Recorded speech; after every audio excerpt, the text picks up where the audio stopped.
네, 오늘 TV 토론은 성관위가 주최하는 두 번째 법정 토론이었습니다. 앞서 보셨다시피 오늘 토론 거친 설정까지 오가며 분위기가 상당히 팽팽했는데요. 뉴스 더 코너에서 정치부 이태희 기자와 토론 내용 조금 더 살펴보도록 하겠습니다.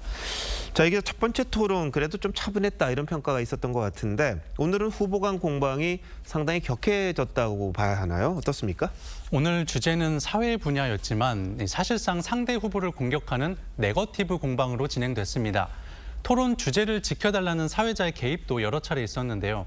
이재명 후보의 형수 욕설 논란부터 김문수 후보 소방서 갑질 논란, 이준석 후보의 갈라치기 정치에 대한 지적까지 이 논란들이 총망라되면서 그야말로 후보들 간 진흙탕 싸움이 벌어졌습니다. 네, 근데 오늘 이재명 후보가 김문수 후보가 아닌 이준석 후보에게 여러 차례 질문을 했었습니다. 특히 후보 간 단일화 이루어지는 거 아니냐 또 이야기를 꺼냈죠. 말씀하신 대로 오늘 이재명 후보는 이준석 후보에게 김문수 후보와 단일화를 할 것인지 궁금하다고 먼저 물었고요. 이준석 후보는 관심 없다고 몇 차례나 얘기했었다고 일축했습니다. 이재명 후보는 오늘 봉하마을 오찬 뒤 기자들과 만나서도 김문수, 이준석 후보가 단일화를 할 걸로 예상한다고 말한 바 있습니다. 이재명 후보가 단일화가 될 거라고 잇따라 먼저 언급하는 건 반대로 단일화 변수를 그만큼 강하게 의식하고 있는 거란 해석이 나옵니다.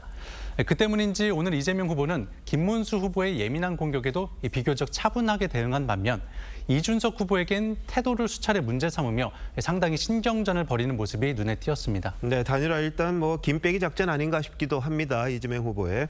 자, 세 번째이자 마지막 TV 토론은 27일, 그러니까 화요일 날, 다음 주 화요일 날 열리는데 분야가 정치 분야이다 보니까 더 거친 공방이 오가지 않을까 예상이 되네요.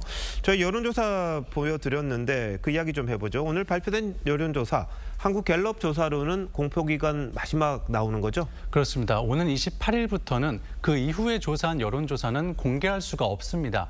사실상 막판 추이를 가늠할 수 있었던 건데 무엇보다 다른 정례 여론조사에서도 모두 유사한 추세를 보였다는 게 의미가 있을 듯합니다.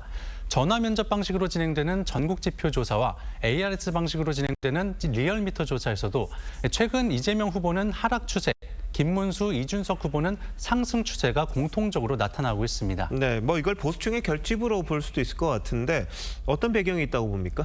최근 한 주 동안 윤석열 전 대통령의 국민의힘 탈당, 또 커피 원가, 호텔 경제론 공방, 한동훈 전 대표의 지원 유세 시작 등 이 보수 지지층이 움직일 만한 여러 이슈가 있었던 게 사실입니다. 다만 선거 막판 이 지지층이 결집하는 건 이례적인 상황은 아니라는 해석도 있습니다.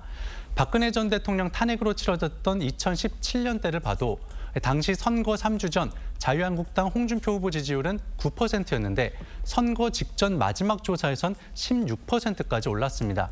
선거에서 홍준표 후보의 실제 득표율은 이보다도 높은 24%였습니다.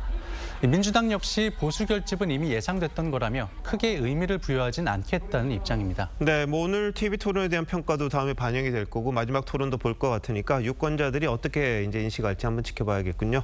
이 기자 잘 들었습니다.